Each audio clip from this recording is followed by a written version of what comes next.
Get in the groove to progress toward your financial goals. Sharon Horne-Ellstrom here. Welcome to day 1982 of What's You Up To Now.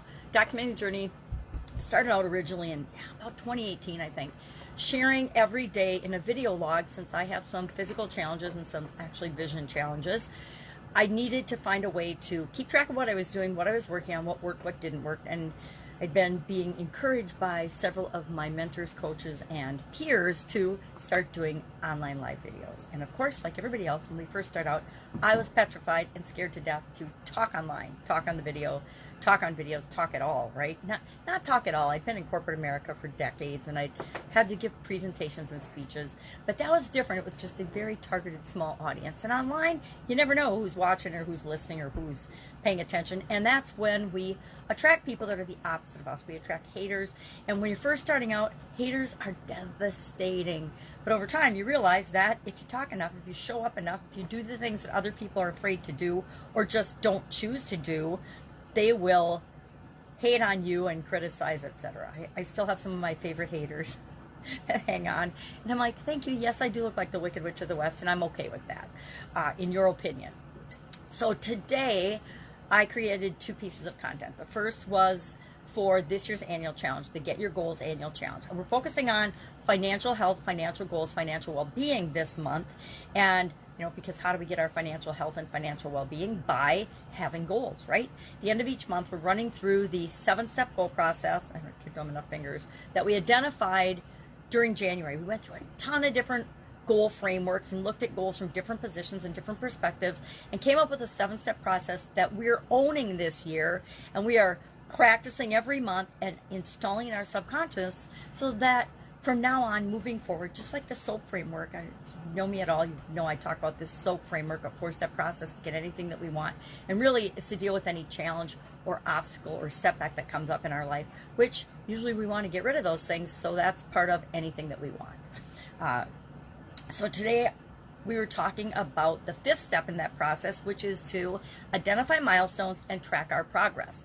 Now, I love the physical area and aspect of my life and the financial area and aspect of my life because they're very objective and easy to measure. Now, does anybody else say subjective and objective and mix them up? I did it on my video for the Get Up and Go challenge, and I'm like, subjective is hard to measure, objective is really easy to measure. And I know that in my brain, but sometimes it comes out wrong with my mouth because I wasn't in the groove, right? So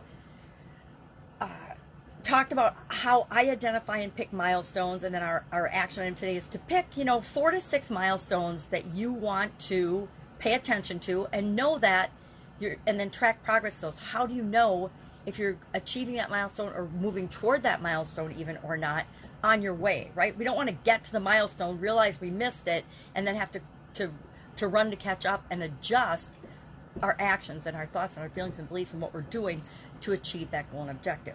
So I talked about that, and our action item is just to identify 4 to 6 milestones between now and the end of the year, and just say, how am I going to know, how am I going to track progress toward that? And usually it's easy. It's I'm paying down my credit card debt, my debt is less, or I'm increasing a stream of income and my income is more, etc.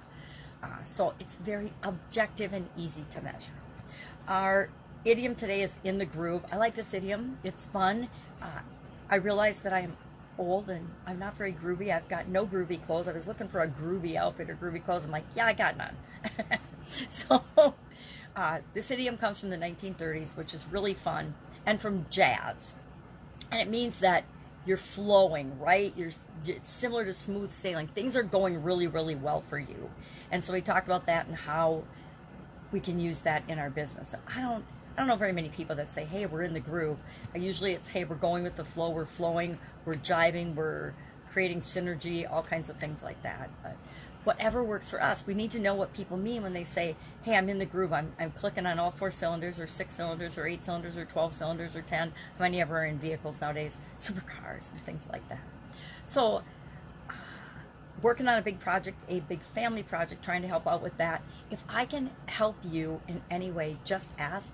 Otherwise, have an awesome day coming up on the 4th of July here in the United States. So it's always a fun time for fun and family and work and projects for me. But if you've got a question and you don't have somebody to ask, hit me up. pajanograndma@gmail.com is my handle on Voxer.